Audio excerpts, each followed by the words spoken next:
History was made on Thursday in Ogun State with the official landing of maiden test flights on its soil at the Gateway International Agro-Cargo Airport, Iperu-Ilisan Road, Ikenne Local Government area.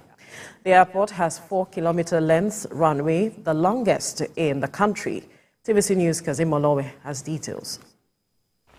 It was a moment of joy for the people of Ogun State as they witnessed the landing of maiden test flights at the Gateway International Agro-Cargo Airport, Iperu-Ilisan Road, Ikenne Local Government.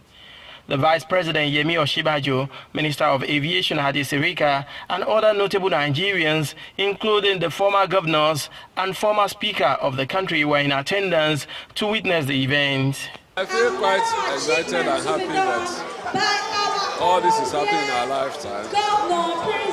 This location was identified, and then we did what we had to do.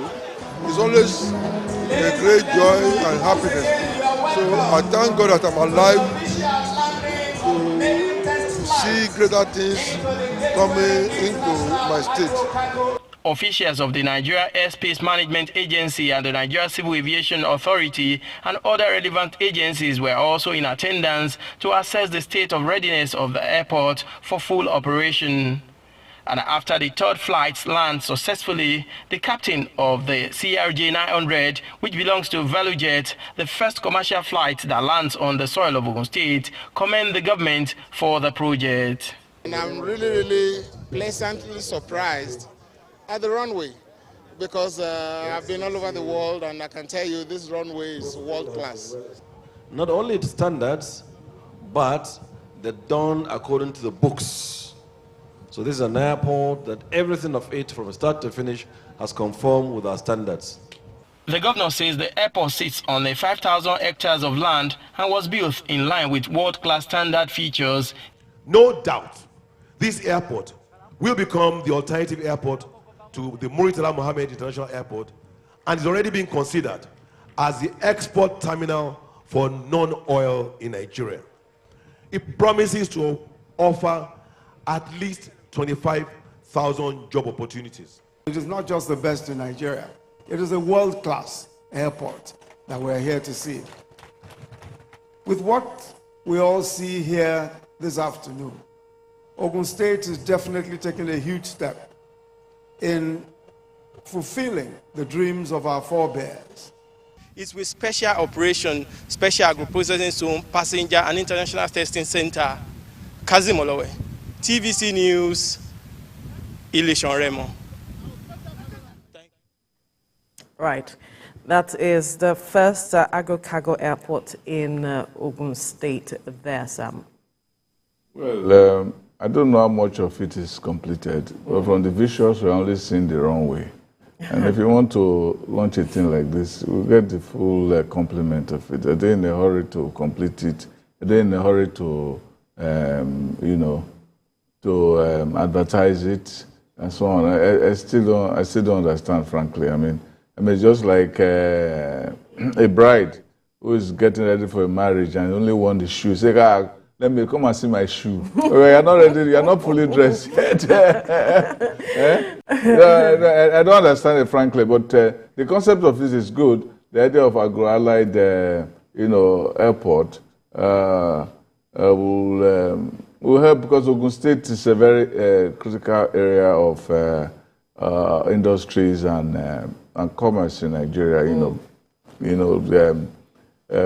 Getting a lot of leverage from its proximity to Lagos and so on. So it's good to increase its IGR, include its capacity to generate jobs and things like that, which is commendable. But I think that they should be ready when they want to. They shouldn't just be showing us runways and plane landing and so on.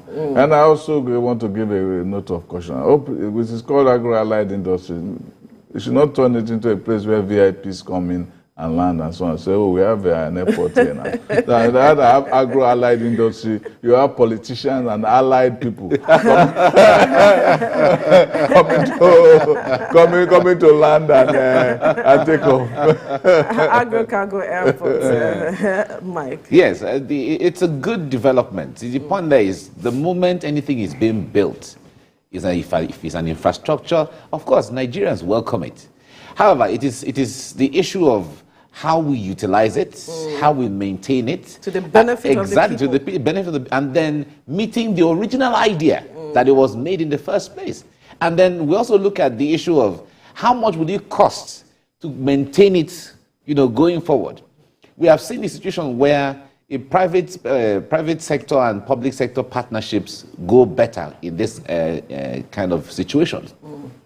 We've seen all the issues in the aviation sector where unions will come up with this and unions will come up with that. So as this is starting, if they can make it concessionary from the beginning so that a private company manages it, handles it and ensures that standards are maintained. Because in some of the airports that we have already, you go there, especially at international airport, you go to the restroom, you'll be like, Jesus Christ, what is this?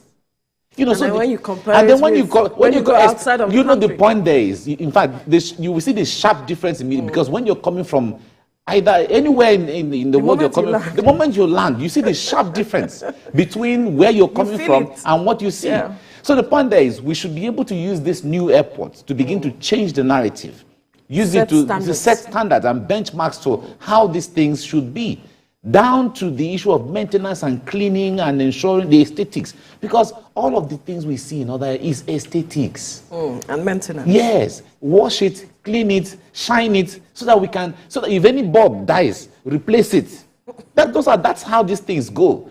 So there has to be detailed attention to some of these things so that Nigeria will look like other places. We have more than what it takes for either Ghana or Kenya or Rwanda to maintain. We have more than what it takes. But the point there is, it is the issue of attention to some of these little things that makes the difference. Right. You come to Nigeria, it looks like if it is not rugged, then it's not Nigerian. No, it shouldn't be like that. We are better off than that. It's okay. Yeah. I can okay. Just take it easy. All right, we'll leave the conversation here now. Coming up.